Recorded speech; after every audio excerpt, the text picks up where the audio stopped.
Hi, I'm Jody McCauley. I teach 7th grade writing at Wilmette Junior High School in Wilmette, Illinois. Hi. This lesson is called Kick Me. No admit today. We're just going to start right with the activity. The Kick Me method is based on the prank of putting a note on someone's back that says Kick Me. That's the inspiration. I use Kick Me for analogies by taking out one word of the analogies and putting it on the students' backs. They had to take a minute to analyze the relationship and then find the missing word on their classmates' backs. Because there's a limited amount of answers, they had to find the right answer or the best answer, just like in a standardized testing situation.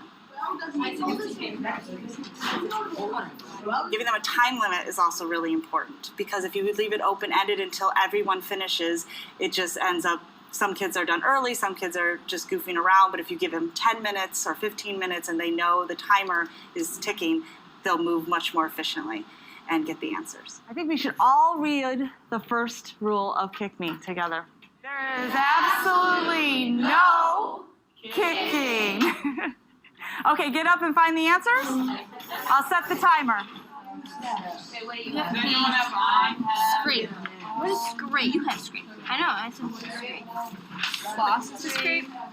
No, I was thinking that. This lesson just has to do with word choice, which is something we're studying all year long, and making connections between words to help you remember word choice. And so looking at analogies has the kids thinking at a higher level. They have to analyze the relationship before they can come up with the answer. Yeah. So this would be, Paul would be more like nervous. Something like that. Yeah. You're at the 5-minute mark. You should be halfway done. Kick Me can be used for anything. It's a great pre-teaching lesson when the kids don't really know the answers, so that they really have to look for the answers. It can also work as a review activity, so that they already know the answers, but they have to find the exact words.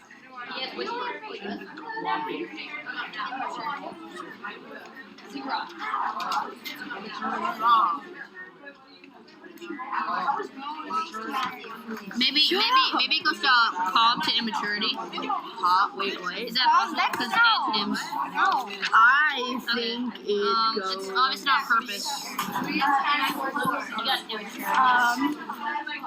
I found tangerine is true. They say. Because the characters. I think I like it because they can get up and move, and they're not just listening to me talk, and they can interact with each other, and it forces them to work with everybody, and so they have a lot of fun with that. It makes the time go by quickly, and they actually learn something. We got immaturity. Did you really? Yeah. I really did. I did it. He got immaturity. I'm sorry, Matthew. I did not mean anything by that. No, you're calling me mean. I'm not calling me mean, in fact. You're calling me immature. No, I'm saying you have to mature on your back. Movement is really important, especially for this age level, because at the junior high level, so often they're just sitting and listening to lecture. So anytime that they can move, they're more engaged, which means they're going to learn more. There's also brain research that supports having the blood moving to the brain will help with retention and focus. Show us if it's right.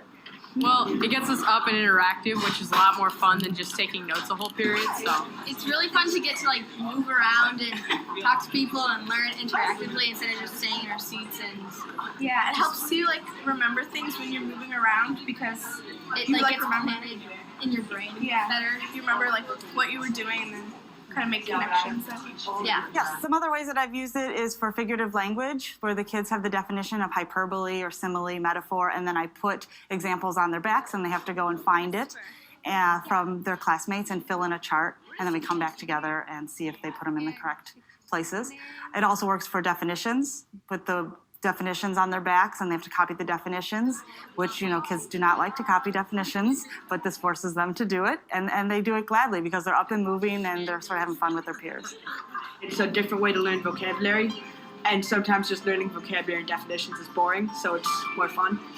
I'm going to give you my lesson plan and my smartboard activity so that you can do Kick Me in your classroom.